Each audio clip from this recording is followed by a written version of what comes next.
Hello मेरे प्यारे दोस्तों, ये राज मैथमेटिक्स में आपका बहुत बहुत स्वागत है। आज हम आपके सामने जीएस का सेकेंड पार्ट ला रहे हैं।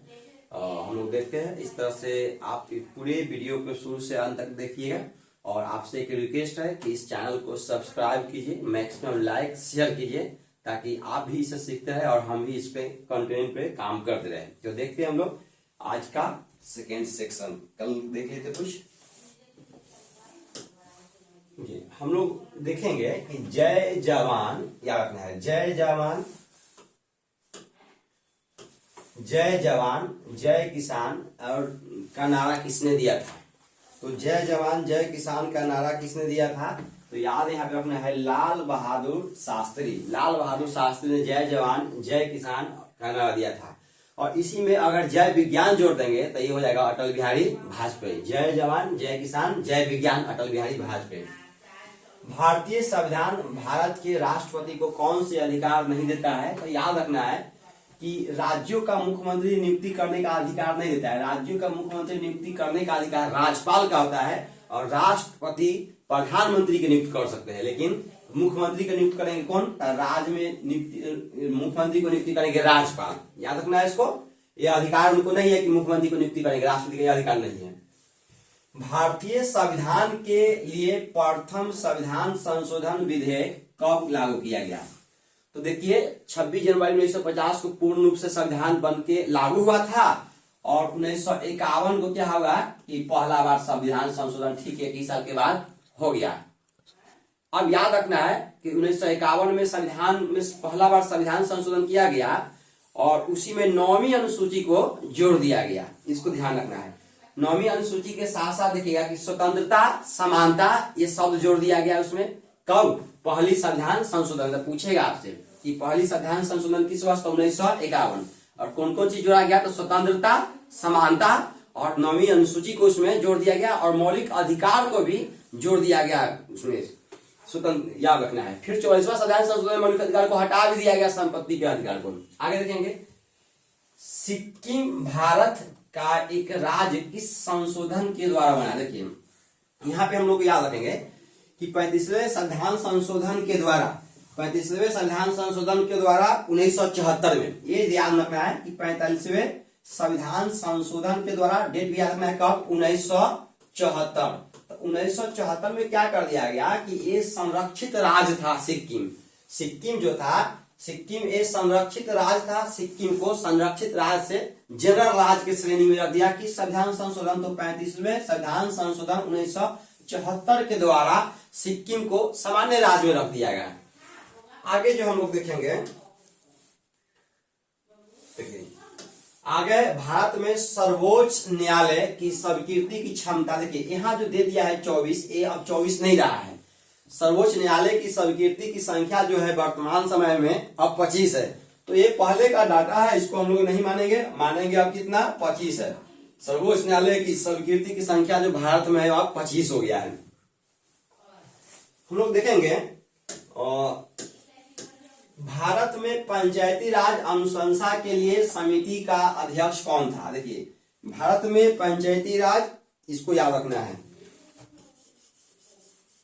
भारत में पंचायती राज, देखिए यहाँ पे पंचायती राज अनुशंसा के लिए समिति के अध्यक्ष कौन है? तो सबसे पहले याद रखिएगा कि पंचायती राज जो है वह नीति निर्देशक सिद्धांत के अंतर्गत आता है। पंचायती राज का व्यवस्था जो किया गया है संविधान के अनुच्छेद 40 में किया गया है। याद रखना है, पूछेगा कि पंचायती राज संविधान के किस अनुच्छेद में वर्णन किया गया? तब अनुच्छेद 40 में किया गया है। दूसरी बात, इस पंचायती राज जो है नीति निर्देशक सिद्धांत के अंतर्गत आता है और किसी भी नीति निर्देशक सिद्धांत को लागू करने के लिए सरकार के पास नहीं जा सकता है। जैसे पंचायती राज में आरक्षण, कहीं किसी राज्य में महिलाओं को आरक्षण है तो यह जरूरी नहीं है कि कोई दूसरा राज्य भी दे चाहे ना दे। क्यों? क्योंकि नीति निर्देशक सिद्धांत को लागू करने के लिए किसी भी कानून का दरवाजा नहीं खटखटा सकते हैं। जैसे बहुत जगह पंचायती राज में देखिए कि लागू है सभी राज्य में, लेकिन मेघालय में पंचायती राज व्यवस्था नहीं है। क्यों नहीं है? क्योंकि नीति निर्देशक सिद्धांत जो होता है उसको लागू करने की सरकार बाध नहीं है, वो अपने हिसाब से लागू कर भी सकता है और लागू नहीं भी। तो पंचायती राज व्यवस्था जो त्रिस्तरीय पंचायती राज व्यवस्था जो लागू किया गया था, एक व्यक्ति थे, वह व्यक्ति का नाम था बलवंत राय मेहता। समझ गए? तो यह बलवंत राय मेहता समिति के सिफारिश पर ही पंचायती राज व्यवस्था को लागू किया गया था भारत में। इसको ध्यान रखना है। एक चीज और याद रखना है कि पंचायती राज व्यवस्था की वर्णन संविधान के किस अनुच्छेद में, तो अनुच्छेद 40 का एकदम अच्छा सा जिक्र याद रखना है, पूछेगा एग्जाम में। नेक्स्ट है आपको, ये आपसे पूछ रहा है कि बताइए कि कौन से प्रसिद्ध भारतीय गुरुदेव के नाम से जानते हैं। तो ये देखिए, ये जो है रविंद्रनाथ टैगोर को हम लोग गुरुदेव कहते हैं। महात्मा गांधी ने इनको गुरुदेव कह दिया और महात्मा गांधी को महात्मा ने रविंद्रनाथ टैगोर कह दिया। तो याद रखना है, दोनों ने एक दूसरे को उपाधि दे दिया। रविंद्रनाथ को महात्मा जी ने कह दिया गुरुदेव, और गुरुदेव रविंद्रनाथ टैगोर ने महात्मा जी को कह दिया महात्मा। ये बात पूछता है एग्जाम में, याद रखना है। महात्मा गांधी अपना राजनीतिक गुरु, याद रखना है, महात्मा गांधी अपना राजनीतिक गुरु जो मानते हैं वह मानते हैं गोपाल कृष्ण गोखले से। गोपाल कृष्ण गोखले से इन्होंने क्या किया कि महात्मा गांधी ने राजनीतिक गुरु, राजनीतिक ज्ञान लिए। नेक्स्ट जो है हम लोगों को साइमन कमीशन पहली बार भारत कब आया, तो साइमन कमीशन पहली बार 1928 में भारत आया। साइमन कमीशन पहली बार भारत में 1928 में आया। अब हम लोग देखेंगे ऑटोग्राफी ऑफ अननोन, एक पुस्तक का नाम है ऑटोग्राफी ऑफ अननोन इंडियन पुस्तक। किसने लिखा, तो यह याद रखना है नीरद सी चौधरी। याद इसको रखना है, नीरद सी चौधरी ने अननोन इंडियन पुस्तक, अननोन इंडियन पुस्तक के लेखक है नीरद सी चौधरी। नेक्स्ट हम लोग देखेंगे इंडिया विंस फ्रीडम के लेखक जो है अबुल कलाम आजाद। बहुत इंपोर्टेंट है, 2 ऑथर का नाम और 2 किताब का नाम यहाँ पे पूछा जाता है, याद रखना है। ये इंडिया विंस फ्रीडम के लेखक कौन है, तो अबुल कलाम आजाद। इसके बाद हम लोग देखेंगे स्विट्जरलैंड के बोली जाने वाली प्रधान भाषाएं कौन है, याद रखना है। स्विट्जरलैंड में जो सबसे प्रधान भाषा बोला जाता है उसमें कौन कौन है, तो जर्मनी भी है, फ्रेंच भी है और इटालियन भी है, इसको याद रखना है। नेक्स्ट हम लोग देखेंगे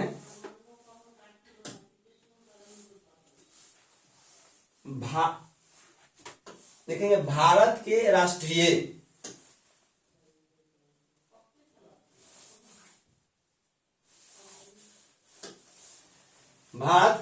फूल, तो राष्ट्रीय फूल जो है, राष्ट्रीय फूल हो जाएगा कमल, राष्ट्रीय फूल हो जाएगा कमल, और पेड़ पूछेगा तो हो जाएगा बरगद, वृक्ष पूछेगा तो हो जाएगा बरगद। तो याद रखना है आपको कि राष्ट्रीय फूल का नाम क्या हो जाएगा, कमल का फूल, याद रखना है इसको। कथकली कहाँ का नृत्य है, तो याद रखना है कथकली क से केरल, लेकिन कभी भी कर्नाटक ना बोल जाए, गलती हो जाएगा। क से कथकली, क से केरल। तो एक कथकली जो है, कथकली यह नृत्य जो है यह कहाँ की है, तो यह केरल की है, इसको याद रखना है आपको।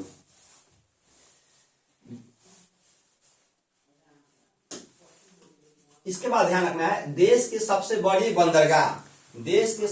बंदरगाह जो है यह बंबई बंदरगाह है, याद रखना है। इसी को और भी हम लोग कुछ बोलते हैं, जवाहर बंदरगाह है, नाम से जानते हैं। कावेरी जल विवाद जो है यह 2 देश कर्नाटक और तमिलनाडु के बीच है। कावेरी जल विवाद कर्नाटक और तमिलनाडु 2 राज्य के बीच है, सॉरी देश नहीं, राज्य बोलेंगे। भारतीय राष्ट्रीय कांग्रेस के प्रथम अध्यक्ष कौन थे, तो देखिए WC बनर्जी। यहाँ हम लोग होल्ड करेंगे, 1 मिनट समझेंगे। आपसे पूछेगा कि लॉर्ड डफरिन, ध्यान रखना है लॉर्ड डफरिन, देखिए लॉर्ड डफरिन के समय में भारतीय राष्ट्रीय कांग्रेस की स्थापना हुआ था। कांग्रेस पार्टी की स्थापना जो हुआ था, उस समय गवर्नर थे लॉर्ड डफरिन। और याद रखना है संस्थापक के रूप में A.O. हुम थे, जिन्होंने 1885 में क्या किया था कि भारतीय राष्ट्रीय कांग्रेस की स्थापना किया था। और पूछेगा कि भारतीय राष्ट्रीय कांग्रेस के स्थापना के समय भारत के गवर्नर कौन थे, तो लॉर्ड डफरिन। उसी समय संस्थापक के रूप में A.O. हुम और अध्यक्ष हो जाएगा कौन, WC बनर्जी, याद रखना है। नेक्स्ट है आपको, आप देखेंगे कि वाटरलू के युद्ध के उपरांत नेपोलियन कहाँ का निवास में हो गए थे, तो याद रखना नेपोलियन कहाँ भेजा गया था, सेंट हेलन समझिए, इंग्लैंड के आसपास के एक क्षेत्र है, और वही सेंट हेलन द्वीप पर क्या कर दिया था कि इसको निर्वासन करके भेज दिया गया था, इसको याद रखना अंग्रेज लोगों ने। इसके बाद देखेंगे कौन सा मुगल शासक सर्वाधिक धर्मनिरपेक्ष था, तो अकबर जो था, अकबर यह काफी धर्मनिरपेक्ष था। ये भी पूछता है कि कौन से मुगल शासक निरक्षर था, मतलब जिसके पास ज्ञान नहीं था। तो अकबर निरक्षर थे, पढ़े लिखे नहीं थे, लेकिन उन्होंने बीरबल के कारण महान बन गए। दिल्ली में लाल किले का निर्माण किसने करवाया? तो दिल्ली के लाल किला का निर्माण सभी लोग जानते हैं, शाहजहां। शाहजहां ने दिल्ली के लाल किले का निर्माण करवाया है।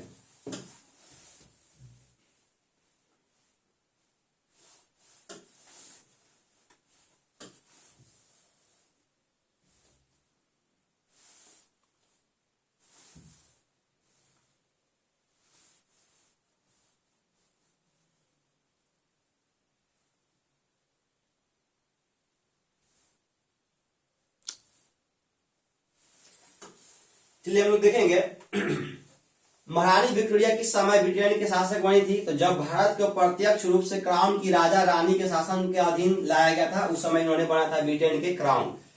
मुस्लिम लीग की बात में विभाजन की मांग जो पहली बार किया था, याद रखना है 1940 में, याद रखना है यह एक बात याद रखना है किस में? तो लाहौर अधिवेशन हुआ था। लाहौर अधिवेशन में ध्यान रखना है, लाहौर अधिवेशन में जिन्ना ने पहली बार, याद रखना है कि यह पृथक एक मुस्लिम लीग ने मांग रखा था भारत पाकिस्तान की, तब इसको याद रखना है किसने मांग रखा था? 1940 के लाहौर अधिवेशन में जिन्ना मांगा था। दिल्ली को भारत की राजधानी, एक चीज और याद रखना है, ये बिल्कुल ही क्लियर है यहाँ पे कि आपसे पूछेगा कि दिल्ली की राजधानी जो कब बना है, बहुत बार पूछा भी गया है, ऐसा नहीं कि ये पहला बार। देखिए दिल्ली की भारत की राजधानी जो है वह कब बना? तो 1911 में ध्यान रखना है इसको कि 1911 में तो जॉर्ज पंचम आए थे, घोषणा किए थे। इसको ध्यान रखना है कि 1911 में आपको जॉर्ज पंचम, थोड़ा सा इसको ध्यान रखना है, जॉर्ज पंचम, पंचम ऐसे ही लिख दिया है, जॉर्ज पंचम जब 1911 में आए तो 1911 में घोषणा किए कि दिल्ली दरबार लगा था उस समय, दिल्ली दरबार से घोषणा किए कि दिल्ली की भारत की राजधानी जो है अब कलकत्ता से चला जाएगा कहाँ पे? दिल्ली में। तो घोषणा हुआ 11 में, जबकि राजधानी बना 12 में, और उसी समय एक और चीज घोषणा हुआ 1911 में कि बंगाल विभाजन को अब रद्द कर दिया जाएगा। तो आपसे याद रखना है आपको कि दिल्ली दरबार के समय 1911 में घोषणा की थे, जॉर्ज पंचम ने घोषणा की थे 11 में, जबकि राजधानी बना है 12 में। इसको याद रखना है, ये 11 के जगह पर हो जाएगा आपको 1912, क्योंकि राजधानी बना है 12 में, घोषणा हुआ है 11 में, उसी समय बंगाल विभाजन का घोषणा भी रद्द कर दिया गया था 11 में। अब देखना है भारत किस दिन गणराज्य घोषित किया गया था? देखिए जिस दिन मेरा पूर्ण संविधान लागू हो गया उसी दिन मेरा देश गणराज्य घोषित हो गया। जैसे 26 जनवरी 1950 को संविधान पूर्ण रूप से लागू हुआ, इसलिए देश उस दिन पूर्ण रूप से गणराज्य हो गया। अब देखेंगे हम लोग कि संविधान के मौलिक अधिकारों में कौन से अधिकार को शामिल नहीं किया गया था? काम पाने का यह अधिकार जो है यह मौलिक अधिकार में नहीं है। काम पाने का अधिकार जो है यह मौलिक अधिकार में नहीं है, इसको याद रखना है। इसके बाद देख लेना है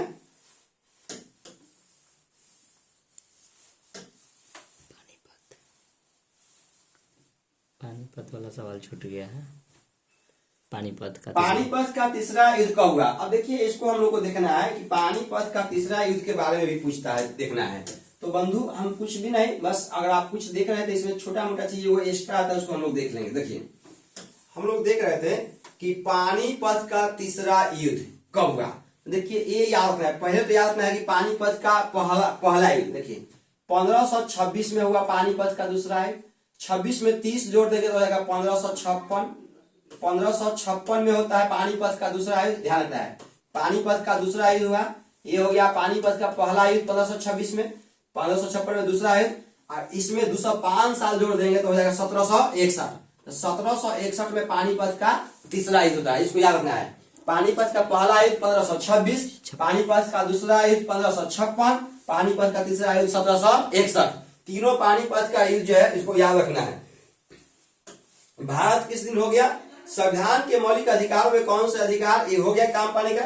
राज्यसभा सदस्यों के कार्यकाल जो होता है, राज्यसभा सदस्यों के कार्यकाल जो होता है कितना दिन होता है? 6 वर्ष। कितना होता है? 6 वर्ष। इसको याद रखना है। राज्यसभा का भी विघटन नहीं होने वाला सदस्य है, हाउस है। राष्ट्रपति सर्वोच्च न्यायालय के किसी न्यायाधीश को कब तक नहीं हटा सकता है? जब तक उन्हें संसद के दोनों सदनों के द्वारा स्वीकृति, मतलब देखिए ये राष्ट्रपति जो है सर्वोच्च न्यायालय के किसी न्यायाधीश को कब तक नहीं? जब तक के संसद चाहे नहीं, और संसद चाहेगा भी नहीं, वह संविधान के अतिक्रमण कर देगा, तब जाके संसद उसको महाभियोग प्रक्रिया के द्वारा चलाएगा और राष्ट्रपति इसको महाभियोग प्रक्रिया के बाद हटा देंगे। नेक्स्ट देखेंगे हम लोग यूनेस्को की कार्यभाषा क्या है? देखिए यूनेस्को के बहुत से कार्यभाषा जिसमें सबसे फेमस जो है अंग्रेजी और फ्रेंच है, याद रखना है इसको। लाइफ डिवाइन, देखिए अभी की दो पुस्तक का नाम अभी पढ़े, तीसरा का आ गया लाइफ डिवाइन नामक पुस्तक की रचना कौन है? तो अरविंद घोष। देखिए ये जो आप देख रहे थे लक्षद्वीप कहाँ पे अवस्थित है? तो देखिए लक्षद्वीप जो है भारत के, देखिए कि नीचे में भारत के क्या हो जाएगा? तो दक्षिण और पूर्व, नीचे वाला बात को दक्षिण बोलते हैं, ऊपर वाला को उत्तर बोलते हैं। तो मैप दिखाकर बता देंगे यह दक्षिण और पूर्व में स्थित है, मतलब इधर तरफ है। महारानी विक्टोरिया को भारत की सामग्री कब नियुक्त किया गया? बहुत बार पूछा गया। यह 1877 में भारत की सामग्री मतलब भारत के सर्वेसर्वा नियुक्त किया गया था। भारत में जन्म में दो अमेरिकी नागरिक जिन्होंने विज्ञान के क्षेत्र में नोबेल पुरस्कार किया था, हरगोविंद खुराना और एस चंद्रशेखर। हरगोविंद खुराना ने क्या है? भारत के व्यक्ति थे जो अमेरिकी मतलब नागरिकता प्राप्त कर लिए थे। परमाणु ऊर्जा में भारतीय कार्यक्रम के जनक जो है H.J. बाबा, जिसको प्यार से शौक से बोलते हैं होमी जहांगीर बाबा। तो याद रखना है आपको कि परमाणु ऊर्जा में भारत के कार्यक्रम के जनक जो है वह है, परमाणु के जनक जो है वह है, परमाणु कार्यक्रम के जनक जो है वो है H.J. बाबा, होमी जहांगीर बाबा भाभा। अंतरिक्ष विज्ञान अनुसंधान और विकास के श्रेय यह जो जाता है विक्रम साराभाई को जाता है। अंतरिक्ष में जो कार्य हो रहा है उसके श्रेय जो जाता है, शुरुआत करने का श्रेय जाएगा वह विक्रम साराभाई जाएगा, मतलब बी साराभाई को। कलिंग पुरस्कार याद रखना है, कलिंग पुरस्कार विज्ञान के क्षेत्र में अच्छा कार्य करने वाले लोगों को लिए दिया जाता है कलिंग पुरस्कार। यहाँ ध्यान रखना है विज्ञान के क्षेत्र में दिया जाता है कलिंग पुरस्कार, इसको याद रखना है। एक वयस्क भारतीय हाथी का भार लगभग जो होता है याद रखना है 1000 किलोग्राम। इसको याद रखना, ये भी पूछता है कि एक वयस्क हाथी का वजन कितना होता है? 1000 किलोग्राम। वैज्ञानिक अल्बर्ट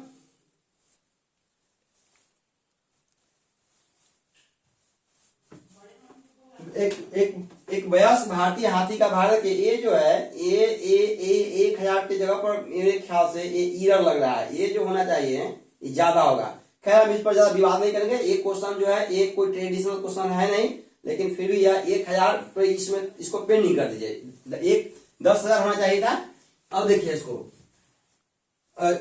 वैज्ञानिक अल्बर्ट आइंस्टीन किसके लिए प्रसिद्ध थे? यह प्रकाश विद्युत के प्रभाव, प्रकाश विद्युत प्रभाव के लिए ये अल्बर्ट आइंस्टीन ने फेमस थे, प्रसिद्ध थे। शीघ्रोत्पादी रिएक्टर एक बिजली के पैदा करने वाले नाभिकीय रिएक्टर जो किस प्रक्रिया से बिजली उत्पन्न करता है? तो ये विगलंगन प्रक्रिया होता है। परमाणु जो होता है नाभिकीय रिएक्टर में जो परमाणु को उत्पादन किया जाता है बिजली का, उसको हम लोग बोलते हैं विगलंगन प्रक्रिया के द्वारा। सर्वोच्च न्यायालय के न्यायाधीशों की अवकाश ग्रहण प्राप्त करने की आयु कितना है? 65 वर्ष। कितना वर्ष है? तो याद रखना है सर्वोच्च न्यायालय के जो रिटायर कर जाएंगे उनकी आयु अब बढ़ गया है, अब बढ़ के हो गया है 65 वर्ष। किसी राज्य के विधानसभा में अधिकतम सदस्यों की संख्या जो होगा, इसको अच्छा से याद किया, बहुत पूछा जाता है। कोई भी स्टेट में विधानसभा के अधिक से अधिक सीट जो होगा वह 500 से ज्यादा नहीं हो सकता है, अभी यही है। भारत में नागरिकता को किस आधार पर निर्धारित किया था? देखिए ये जो नागरिकता है बहुत से आधार पर किया जाता है, लेकिन जो ऑप्शन के हिसाब से जन्म के स्थान के सिद्धांत पर एवं रक्त के सिद्धांत के आधार पर, मतलब कोई एक यहाँ का माता या पिता कोई भारतीय नहीं, और भी है रजिस्ट्रेशन प्रक्रिया के द्वारा, तो वो सब हम नहीं, अब लोग ये नॉर्मल समझिए इसको अभी फिलहाल, क्योंकि फाउंडेशन में करेंट क्वेश्चन करवा रहे हैं। केंद्रीय मंत्री गण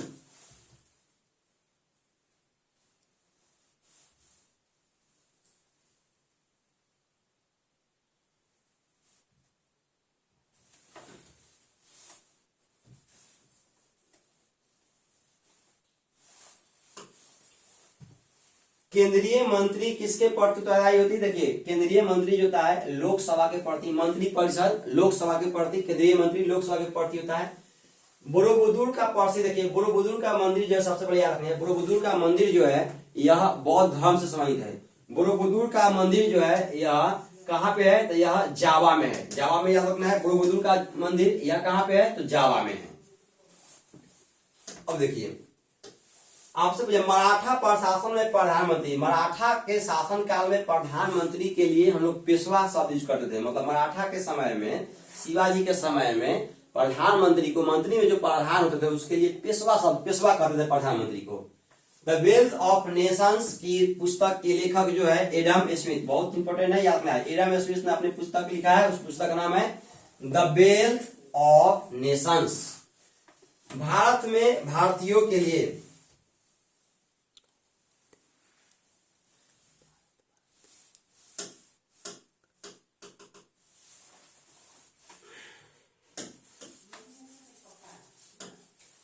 भारत भारतीयों की रचना किसने किया था? मछलीशरण गुप्त। भारत भारतीयों के लिए है, मछलीशरण गुप्त ने किया था। हिंदू व्यू ऑफ लाइफ के लेखक है एस राधे, किसने किया? कम से कम 5-7 किताब ऑथर का नाम आ गया, इसको ध्यान रखना है। किस अफ्रीकी देश ने सबसे पहले स्वतंत्रता प्राप्त करी? देखिए यह घाना जो है, घाना, यह अफ्रीकी देश सबसे पहले, इससे पहले पढ़े देखिए किस रूस के किस देश ने सबसे पहले स्वतंत्र प्राप्त किया था? एस्टोनिया। हम लोग कल पढ़े थे कि देश किस, रूस के किस देश ने सबसे पहले स्वतंत्र प्राप्त किया, मतलब जो संगठन था उसमें से हट गया था, तो एस्टोनिया। आज यहाँ पूछ दिया कि किस अफ्रीकी देश ने सबसे पहले स्वतंत्रता प्राप्त कर ली, तो हम लोग बोलेंगे कौन? घाना। और देखिए अलीगढ़ आंदोलन के आरंभ किसने की थी? अलीगढ़ आंदोलन के जो व्यक्ति थे वह sir Syed Ahmed Khan. Servant of the people's society के संस्थापक है गोपाल कृष्ण गोखले। इसके बाद हम लोग देखेंगे